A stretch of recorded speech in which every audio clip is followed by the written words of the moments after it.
Leave it with us. Steph Curry, speaking of Saturday night, has had quite a week. Monday, he passed Wilt Chamberlain for first on the Warriors' all-time scoring list. 2 days later, he drops 42 with 11 threes. Last night, he added 33 points to lead the Warriors to their fourth straight win.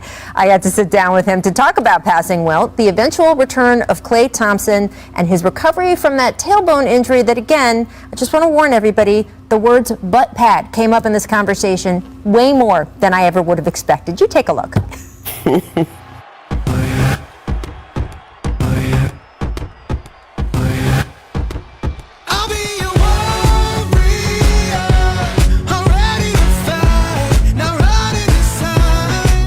Those nights you have where you are just on fire and hitting from everywhere, take us inside, because it's not just that most of us mere mortals have never done that, but most players in the history of basketball have never gotten hot the way you can. What is that like? I still haven't really found a great way to put it into words, because it's kind of just a flow and a rhythm. When you're in that vibe, it's a confidence unlike any other, and it's a zone that you don't really think about much, to be honest. It's just you're kind of just living in the moment. You had one of those nights the other night. Steph Curry, now the all-time leading scorer in Warriors franchise history. He shines brighter than the Big Dipper as he passes Wilt Chamberlain into history. What did that mean to you, just with your history with this organization? It's kind of surreal, to be honest. There's nothing that really prepares you for anything like that. And the first thought is, wow, to pass Wilt in any record book is dope. The second thought is, 12 years, how many guys I played with, and how many moments and memories that you have along the way. And so that, for me, was a kind of a moment to kind of just appreciate and celebrate. And hopefully I got a lot more in the tank to add to that scoring total. Yeah, you got to pad it now. You got to make sure no one can pass you. Exactly. Records are meant to be broken, but hopefully not this one.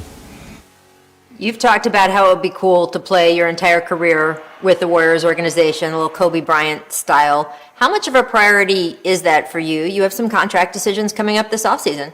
It's always been a priority, and when you look at guys like Dirk, Kobe that I played against and have heard them talk about what that's meant, they don't speak on it lightly. There's a reverence for that club. You never know what can happen, obviously, but I feel like that's always been something that would mean so much to me. And you want to stay competitive. You want to stay in that fight where you're winning championships, and if I can accomplish both, that's the ultimate goal. Steph, I was trying to sum up your last 6 or 7 years to kind of put it into a capsule of a question, and it's just a crazy roller coaster. You have been to this mountaintop, and then the crash of all of these injuries over the last 2 seasons. You just had another one with your top rookie, James Wiseman. How low do the lows get when you're in that situation, and then how do you turn yourself around and navigate so you can try to climb up that mountain again? It's been an emotional roller coaster for sure. I feel like that 5-year run we had in the finals, you knew that it was going to come to an end, but it was going to be different, but you don't want injuries to be a part of it. And I was talking to Draymond about it. I think through all of this, you realize how much you actually just love the game and love to play. It challenges you, but it makes it so rewarding, and you have to be able to separate the moment from the big picture, and that's been the biggest test for all of us. This season may not end in a championship, but you guys are hovering around that play-in tournament. Draymond is Draymond, right? He said, does not motivate me at all. And Luka Doncic actually the other day said he doesn't even understand why there is a play-in tournament. Well, what do you think about the play-in tournament? I like the opportunity that's in front of us, and we have an opportunity to make the season mean something down the stretch because of the play-in, because of the opportunity of peaking at the right time. So I'm sure there's going to be a lot of opinions on it, and we'll see how it plays out, but I'm with it. We do need to talk about Klay Thompson because he's been kayaking around the bay. And he wore a sailor outfit to the game the other night. I'm on a boat. I'm on a boat. Everybody look at me because I'm sailing on a boat. Well, first, when I saw him in the locker room, he was so excited that I recognized that he was going for a certain theme and that I appreciated his effort. Like, that meant so much to him. It was like, yes. And the good news is if you guys are ever on a ship and something happens to the captain, he can step in now. This is perfect. You got to have a man of many skill sets, and he's definitely, he can step in nice and comfortably there and save us all for sure. I want to ask you about what felt like one of the most moving moments of the NBA season. You guys had a man named Aaron Taylor who had spent 26 years in San Quentin, worked really hard to rehabilitate himself, and did some prison play-by-play in the yard there for basketball games and came out and was your PA announcer the other night. You got to share a moment with him on the court afterward where he was just speechless. What was it like being the PA announcer for the Warriors tonight? Hey, man, this is, like I keep saying, this is surreal.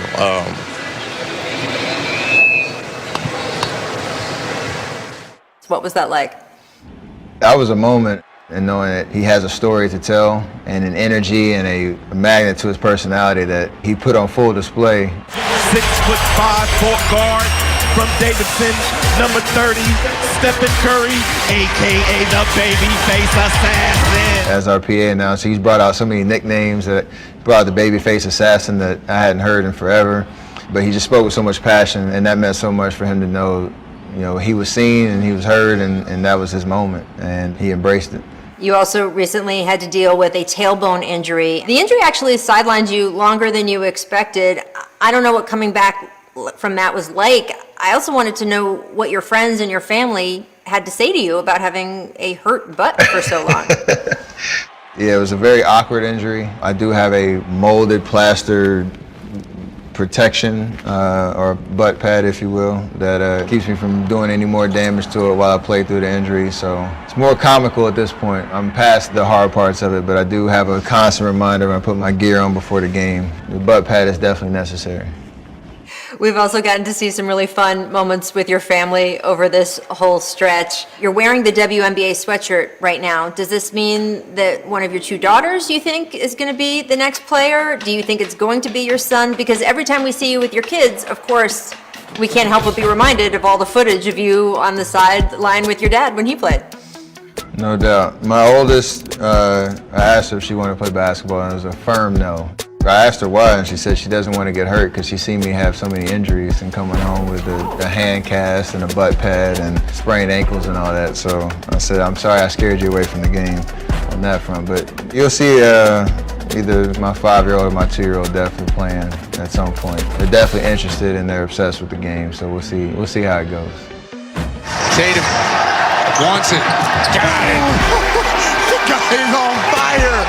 He is absolutely in the zone. You guys play the Celtics on ABC on Saturday night.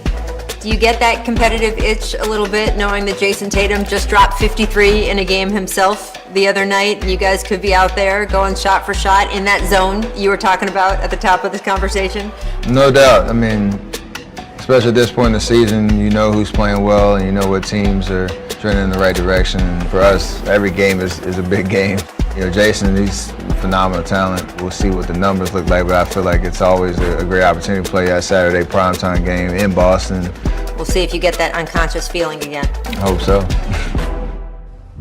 Big thank you to Steph. Really fun there. It's going to be fun tomorrow night. Let's take a look at today's Difference Maker, brought to you by CarMax. The National Basketball Social Justice Coalition has announced that James Cadigan has been appointed its first executive director.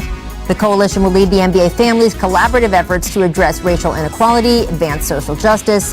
James Cadigan is for real, people. He served as the inaugural director of the Thurgood Marshall Institute at the NAACP Legal Defense Fund and previously served 8 years in the administration of President Barack Obama. The NBA is lucky to have him, as are the rest of us. Congrats to him. Coming up. Is missing 18 games this season ultimately going to wreck Joel Embiid's MVP chances? Ramona and I don't think so. We'll find out what Richard thinks next. Keep it locked to The Jump. No one cares what I think.